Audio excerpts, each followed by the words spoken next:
your jaws. Put the gun down before you kill someone.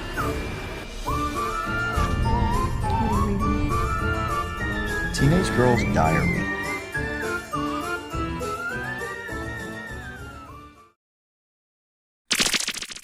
Hello, and welcome to another Dollar Store Drive-In. I'm your host, Laura. I'm Joel. And we're the Newly Dead. We are. And if this is your first time watching us, welcome to our channel. Or welcome to our show, I should say. I mean, yeah, kind of our channel. Also, thank you for listening if you're listening to us on Spotify or whatever podcast app you're listening to. Any of the fine podcasting directories. Yes. This is a half-hour-ish chat show where we discuss a movie that we watched. And we've got some criteria. So, again, if this is your first time watching, bear with us, as we go through this. But actually, I should say, if this is not your first time watching, bear with us. All of the above. We've heard it 8 million times. But we've got some different criteria. So the first thing is it needs to be under $5. It needs to be either found in the wild or gifted to us. I would say that's probably the best way to describe it. It needs to be horror themed, thriller, sci-fi, some sort of genre-ish kind of feeling like that. And then the last thing is we cannot have seen it. So those are our criteria for things. You got it. Trying to keep it up, entertaining so people have heard it before. I'll be like, oh, yeah, I like what they did there that week. That was fun. So what? I said, Yeah. And if it's 6:30 Central Standard Time or 7:30 Eastern Standard Time, typically on a Wednesday night, and you're watching this show and you want to chat with us, you can swing on by the YouTube Tingler television channel, and there is a live chat that goes on as long as the episode is airing. Once the full day's programming is ended, the chat ends. But then you can also go back and rewatch the episode if you would like. Or if you miss it, you can just rewind directly to our segment or fast forward. It also may be on tinglertelevision.com. There's been some discussion about that last week. I think that it may have been on there. But still no word on Roku, but we'll let you know as soon as we know. Great. What else? That's good. So this week we don't have a movie here. All right. Yeah, because it's ITN Distribution Week. We're gonna thank our friend Randy at ITN Distribution. Thank you, Randy, for providing us a movie. This week we watched The Final Scream. Not to be confused with the Edward Munch painting. Or the movie about Nev Campbell fighting masked killers. Or the band that used to be Dave Grohl's before he was in the Foo Fighters and Nirvana. None of those. What band is that? Scream.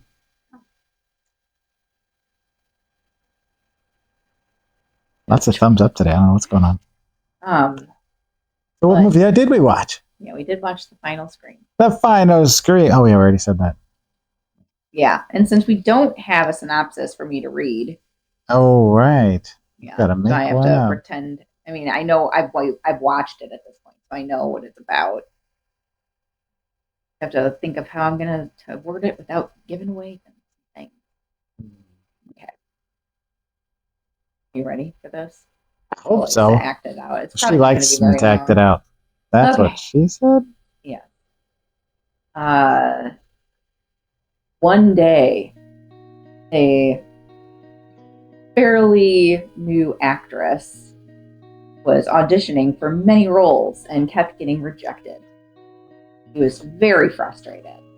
And until she got an email from what she thought was going to be the break of her lifetime, she decided to check it out and go to the audition in the middle of nowhere with no other actors in the film. And what she didn't know was this would be her final scream. Is that pretty good? That works. I tried.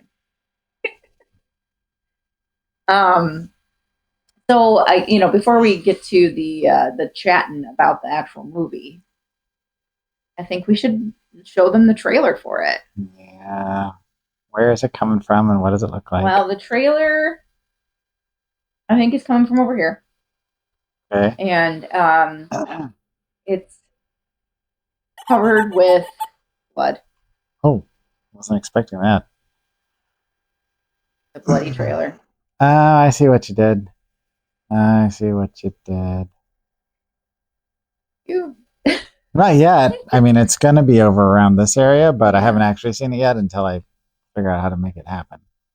But my wife wants, she gets. Bloody trailer. And it's got a squeaky wheel. Be careful. I can't do everything. Yes, I'll try. I know you can do squeaky wheels. She remembers the Burrowers episode. She was having a good time with what I did with that. Lots of squeakings. Lots riding the horse. of squeakings. All right, well, let's show them the trailer. We'll be right back to discuss it.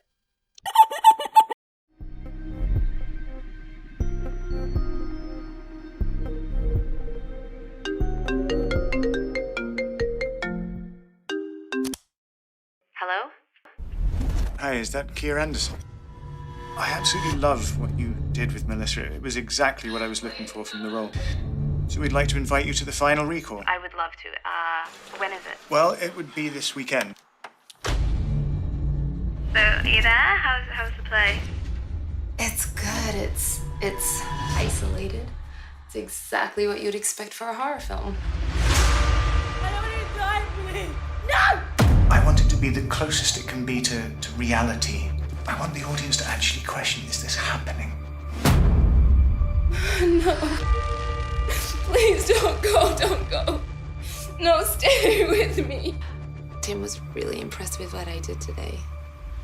I always thought that the camera would be a bit bigger. What do you expect with this kind of budget? Hello? You know where they might be. Make the decision to find your friends in the warehouse. Gina? Killer reveal. Oh, look what you've done to me! And action.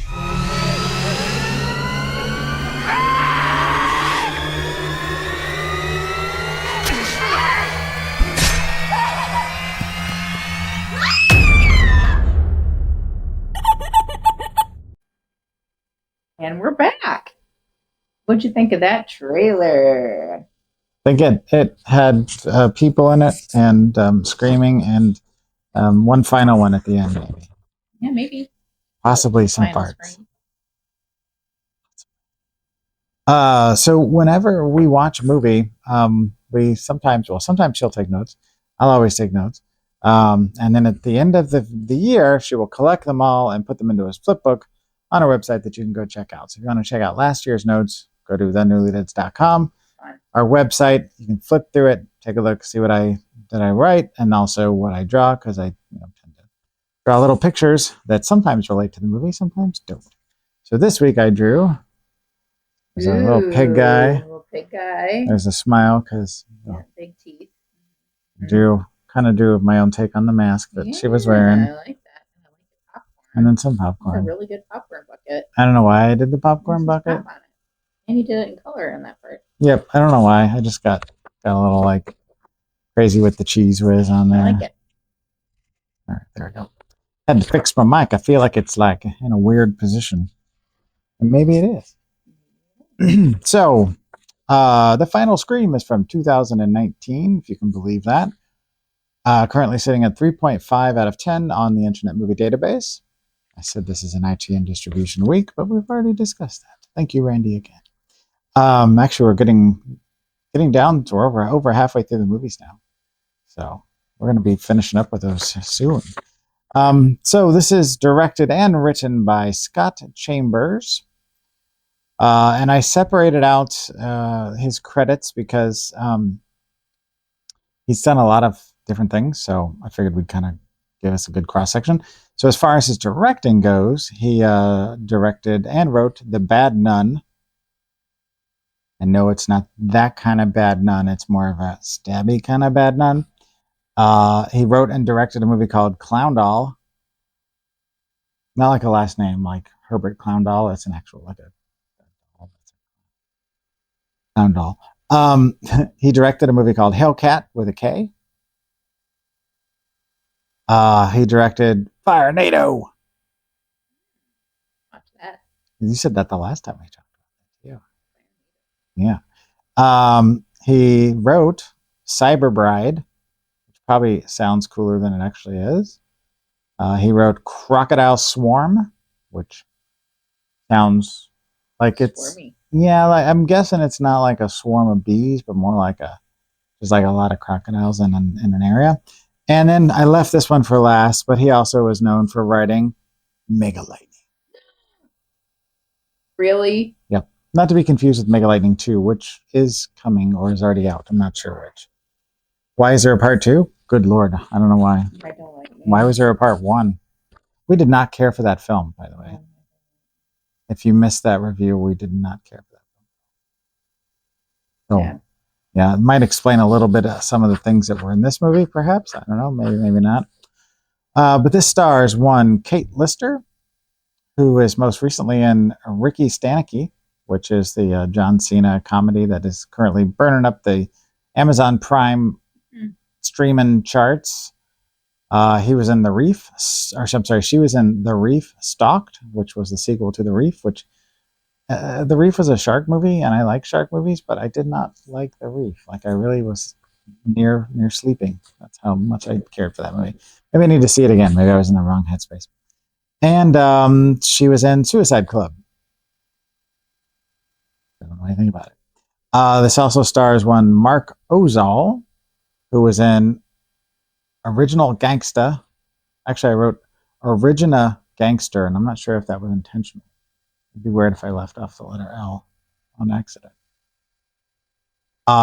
He was in a version of Romeo and Juliet. And he was in a movie called Dirty Work, not to be confused with the Norm Macdonald one. I don't think it's the same one. If I remember right. And then finally we have Cassandra French, who was in The Phantom Warrior, Mandy the Doll, again with the dolls. And do elephants pray? Do they? I don't know. They can't fold their hands, so I don't know if they just like put their little things together. You have to pray with your hands folded? Well, I mean, that's what they tell you to do in like church and stuff, but that was more of a tactic to keep kids from fidgeting, from what I understand. You know, but no, I don't think you have to. I think never it's optional. done one. You never, yeah. Then there's that one, and there's this one, and then there's On your knees, this one. And there's holding hands. Yeah, there's holding hands too. Yeah. Maybe they hold Oh, Maybe. like of cars. Yeah. So at this point, my wife turns to me and says, What'd you think? and this is the point where we start talking about what we actually thought about this movie. So we started off kind of excited because in the opening sequences there was clips from Nosferatu, from F.W. Murnau's Nosferatu, which, if you have seen our commercial that we made for our website, we use Nosferatu in the commercial. The next thing we noticed was that our lead star, Kate Lister, has very big teeth. She's got big teeth. And that's why I even drew a picture of her big American teeth. She's got big teeth. I keep saying teeth because I like teeth saying mouth. teeth. Teeth mouth and this big belly slasher. Everybody has teeth. Throwback. Everybody has teeth. That's true. With an F. I can't say the TH now. I said whiff.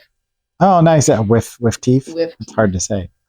So I felt like this was very like at the beginning. I felt like it was kind of meta. Like, you know, it was going to be kind of a, I don't know. Yeah. It ended up being less clever than I was hoping it was going to be. I was hoping it was going to be a clever take on kind of the slasher. Mm-hmm. Because it started off kind of strong. Yeah, like we were like, oh, okay, this could be interesting. Mm-hmm. I was enjoying myself. And Randy, when he sent us the list of all the movies, he even put a comment next to this one and said it was a very underrated slasher. So that it also led us to believe that maybe there was something more to it. I did feel like the main guy, the director, I said, dude feels very sketch. And then I wrote pick. And I don't remember why. Either. Wonder why I did that. And then I also wrote Right Up Your Gazoo, which, Dennis, if you're watching this, you'll understand that you were there when I bought that shirt in Pennsylvania, but she didn't know what that was. That's a shirt. I still have it down in the basement in my stash of old shirts that aren't wearable anymore. But there's an image on the front of a like graphic, design of a person, and they're standing there, and it just says "Right Up Your Gazoo," and I just thought, and I wore that shirt to death. The main character's name was Kia, which I wrote just because I kept thinking of my Kia Forte that I used to own. And then I said the movie is uncomfortable and slow. It was a little slow. Uncomfortable. It was strange. So, I mean, in the synopsis, I was trying to explain kind of like without what was the happening. spoilers, yeah, without spoilers, and I don't want to give spoilers away either. No. I feel like in this, but it is about a girl who is a wannabe actress, and so she was trying to get a role in a movie, and she got an email from the director, like the casting person or something like that, that said that they, liked her. They sought her out, like they liked her work, and they wanted her to come and audition over the weekend. It was like a whole weekend, like workshop kind of thing. Little sketch. Yeah, and so she's in a relationship with a girl, and the girl is like, "You sure you want to do this?" And she's like, "This is my industry, and like this is how we do it." And so she was like, basically, just like, "Don't worry about me," kind of a thing. So she just kind of dismissed her girlfriend, which is a little sad. I mean, you know, bit. Yeah, she thought she was going to be her big break. Yeah, she thought it was going to be her big break. So leading role. Meanwhile, her girlfriend's like obviously like worried about her because like she wanted to keep in touch with her, and then they eventually like, took her cell phone away, kind of thing. So basically, she starts to realize that this is not just a audition. It's kind of creepy and weird, and they're following her around with like a tiny little camera. Yep. It's like a little like I don't know what you call those now. Like a digital, digital it's like camera. Yeah. Kind of, yeah. Digital, like the one that's vlogging kind like of a little like sort of thing. And the girl with the boom mic, they've got the sound girl that's always wandering around with the boom mic. Yeah, I mean they had a crew, Don't have. So that made it seem less weird. Yeah, but he was like making her like cry and like, trying to get her to like be like authentic all the time, and he was like he finally realized that she was in a relationship with a woman because she was talking to her on the phone, and her name was Reese. Well, Reese is kind of I feel like a gender generic, neutral, gender neutral name. That's a better way to say it. And so he was like, "Tell me about your boyfriend Reese," and then she's like, "Well, she's a girl." And he kind of like flew off the handle, and he got real upset about that. Yeah, because he in his mind he had this picture of this person that is the lead character, and she's in a relationship with a man, and so the actress can't be in a relationship with a woman because then she can't be in the same character as the person that he wants her to be. So very twisted. You can see people getting murdered and tortured like throughout the movie. I didn't hate this movie. I didn't hate it. It wasn't like my favorite movie. I mean, I'm not going to go back and rewatch it, I don't think, but like, one of the, people that's in it is in our opening credits of our show, which I thought was funny. I was like, she looks really familiar. And he's like, yeah, it's because we watch our show every week with you guys. And, he's like, that's because she was in, the Bride of, Scarecrow. Yeah. Bride of Scarecrow. Yeah. Yep. So she's the one that's like sitting there, like all in a wedding dress, like on a walking down the aisle with the Scarecrow and then crying. Yeah. Yeah. As you would if you were getting married to a Scarecrow against your will. Yeah. Yeah. I also noted here that I know you mentioned some of the stuff that happened to some of the other people in the film. We won't say who or why or when, but it, through most of the movie, like there was just a lot of conversation, and there was only one like person that was actually murdered. Which I mean, if you're in a horror movie, specifically a slasher movie, you typically expect kind of a little bit more of a body count. I mean, you But it took a assume that other long time. people. Well, yeah, that'd be an interesting idea for a movie. The assumption, and you just assume people are dying, but you don't know if they actually do. Coming like that. soon. There's a movie that's like that. There is. Yeah, that, one with Pete Davidson in it. Oh, bodies, bodies, bodies. Yeah, Um, I'm not sure what's going on. I said this is less of a horror film and more of a horror film, and I hate that word. I hate the word boredom. But I couldn't resist that dumb joke. And then, I think they were trying to go for kind of a, like I said, a meta Scream sort of thing, but then the big reveal at the end with the killer. I knew who it was the whole time. Yeah, there wasn't really a big shocker there as far as that goes. As far as who they were, I guess. But yeah. I mean, yeah, it was to her. I mean, she was so focused on the task at hand that she wasn't really paying attention to things around her that were kind of pointing her in the right direction of who might be the one that was potentially doing bad things or could be doing bad things.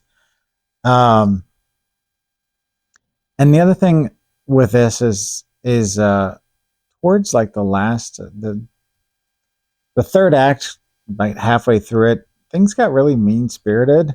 And it's fine if you're going to have that in a movie. There's a lot of movies that I like that are can be pretty harsh, but it felt like a really big tonal shift. Like it was like you felt like it was kind of going one thing, and then it kind of went a little bit another way, and then all of a sudden it was like The Last House on the Left or something. It just got really like, yeah, and it's fine. If that's what your movie is, but it just felt like a real big like a sea change. Like all of a sudden just went hard left turn, and all of a sudden we're like, okay, this is not quite what I thought I was signed up for. I can see that. Yeah, it got really dark and mean, and but there was, I think they kind of had to have that because something that happened at the end was very justified and really over the top and unexpected. You know what I'm talking about? Like right at almost at the very end, the thing that happens at you're kind of just like, if you know what I mean, and I think you do. I do. Yeah. So I don't know. This was a ride I don't know that I need to take again. But I didn't hate it anytime soon. Yeah, but I don't know if I liked it. Kind of like. So. Yeah. I don't really have a lot to say about this. Unfortunately. Is there anything else you want to say about it? It was not what I was expecting, and I don't know if that's a good thing or a bad thing, but the one good thing about it was the mask that somebody wore in the movie. That part I thought was kind of cool. There were actually several masks that were used in the movie, but this one in particular, like a half mask that just kind of covered this part of the face, which I drew and I showed her, and it's I think on the box art or something. I'll see if I can find a picture and put it in here. But it was kind of creepy and effective. But that was the only thing. It kind of reminded me of the masks that they wear at the dinner table in the House of a Thousand Corpses when they're having their Halloween desserts. Like Grandpa's. Yeah, like it was that kind of little mask. half mask that just covers like from here to here and has a little uncomfortable band around the back of your head, that sort of thing. But the rest of them, it's like an old man mask and one of those that kind of distorts your face. And there was a pig, yeah. Was there a pig? No. I did draw a pig. It's because I was just watching another movie on Wednesday that had a guy in a pig mask, but it was an action movie and they were all wearing masks for some reason. Well, to hide their identity, obviously. Anyway. So, yeah. So what would you give it on a scale, up to 5? I don't want to say 0 to 5 anymore because we've gone into the negative. We've gone way into the negatives. Wait, but 0 to 5 what? You always got to give a 0 to 5. oh, 0 to 5 teeth. So like I said, I didn't love this. I didn't hate it. But I don't need to see it again. And I felt like it was a little bit heavy-handed with the way it just shifted. So I ended up just feeling like it was a 1. Same. Yeah. Oh, I thought you were going to be higher for some reason. The way you No. were talking about it, I was like, No, she's going to really like no, it. I had 1. I said I didn't hate it. It Oh. was not in the negatives. I didn't fall asleep during it. I thought we were going to have like a dissension, and I'm going to be sleeping on the couch. The only time I ever sleep on the couch is when I'm not. If somebody's sick, yeah. I've tried to do it. I'm not very good at it. She does it because she used to do it when before we met. Yeah. When I She'd lived do by it myself, I'd fall asleep. pretty, not all the time, but regularly. So she's a bit more used to it. Although when the kids go out to do stuff and wakes people up, but that's neither here nor there. Mm-hmm. So if they don't want to watch this, what do you recommend that they do watch instead? So I was trying to come at this from a perspective that I could find something that was pretty close to this, and I couldn't quite think of anything off the top of my head that was close enough to say this is a good version or another way to watch the same storyline but done better. Instead, I went with 2007's Murder Party. Have you seen it? I don't know. It's about a guy who gets invited to a Halloween party, except that everyone at the party wants to kill him. So everybody. So instead of, he's the one that's killing people at the Halloween party, he gets invited and is the one that everyone wants to kill. So it's kind of like a reverse slasher, so to speak. So instead of there being one killer, it's everybody's the killer. Yeah. It's a comedy. It's pretty over the top with the blood, guts, gore, Nicky stuff. Who's in it? It was a low budget independent film, and the guy that directed it, I'm drawing a blank, and I meant to put it here because I knew I was going to want to remember it. It's somebody that that's a director now that has done a lot of really good things. So I'll put the name right here. But it was one of their first films that they made, and the poster is kind of iconic just because the guy, the lead guy, is in his costume for the movie, and he's covered in blood, and he's dressed kind of like a knight or something. I don't know. It's weird, but definitely highly recommended. Fun movie. Joel Bob says, check it out. Yeah. No, I'm not going to get sued. I'm not going to get sued. Joe Bob likes us. And then what do we watch next I hope week? he likes us. Next week, we are watching from the big box of miscellany. Oh yeah, Sasquatch Hunters. I'm really excited about this. Are you really, though? Yeah. Yeah. I don't know. There's a lot of Bigfooty, Sasquatch, Yeti movies that fall short of the mark. It's gonna be bad. We don't have a lot of high hopes, but when we bought this, she even left the little sticker on there that was on there, as a way to be from like Hollywood Video. So were you going to tell them where we purchased this? Yeah, I bought this at Beach Boy Toys here in Rockford, Illinois, from Mr. Jeremy Beach, who owns it. So if you want to go and check out his shop, I'm sure Joel will throw the information up on here, but it's located on Broadway, I think, right across the street from Toad Hall. Records and books. Books and records. So if you're in the Rockford vicinity, please go check out Beach Boy Toys. They have all kinds of things from the 70s, 80s, 90s, even the 2000s, I'm sure. For sure. All sorts of toys and new stuff, vintage stuff. Yeah, new stuff, vintage stuff, artwork. Such cool magazines, such cool stuff there. It's like walking into your childhood if you are, especially our age. Yeah, it's very nostalgic. You get all the feels. You start remembering things like, oh my gosh, I used to have this toy.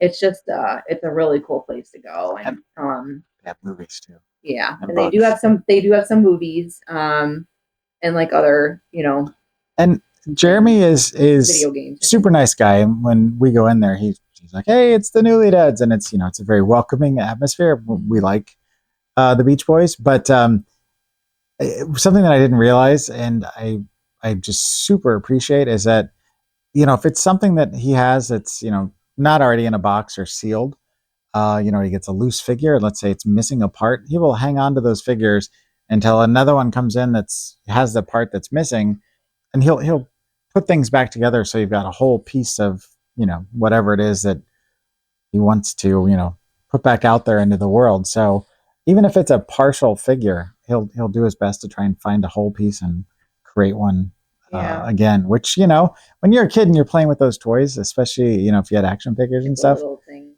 things would fall off, things would break, you get a little too rough with it. And then you're like, man, it's hard to find this one complete figure. And his little passion projects are to Make them find those whole. things for you. Yeah. Yep. So obviously sometimes you can't always be successful and you do with what you got, but it's just kind of a neat little thing to show that somebody's passionate about what they do. And we like that. Yeah. So, Yep. anyway. And he's a nice guy. So. We're fans. We are fans of the Beach We are. So Beach Boy toys. it's Beach Boys toys. Is it? Yeah, because Beach it's the Boys. Beach Boys. Oh yeah. They're Both brothers. of them. Yeah. Yeah. Yep.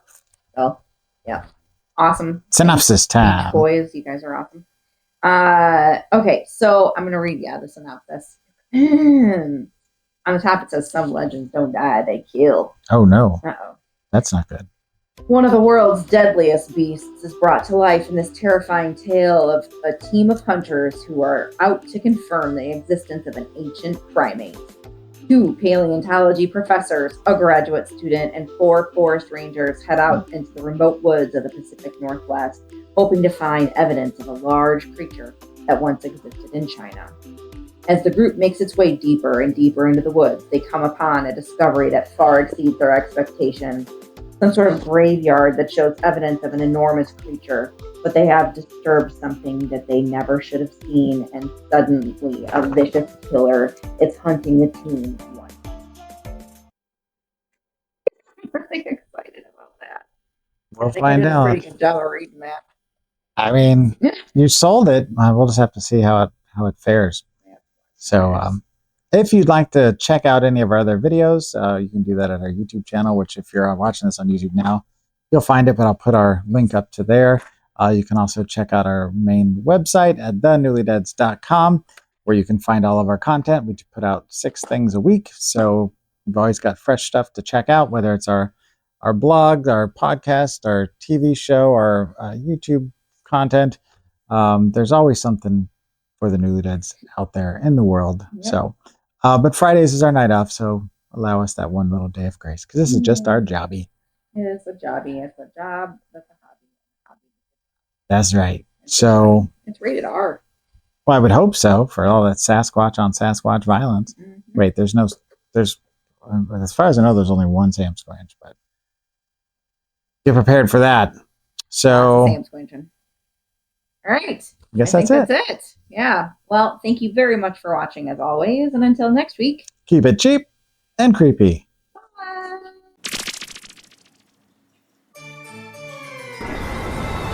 Go look after your mother and sister. Where are you going? I'm gonna finish this.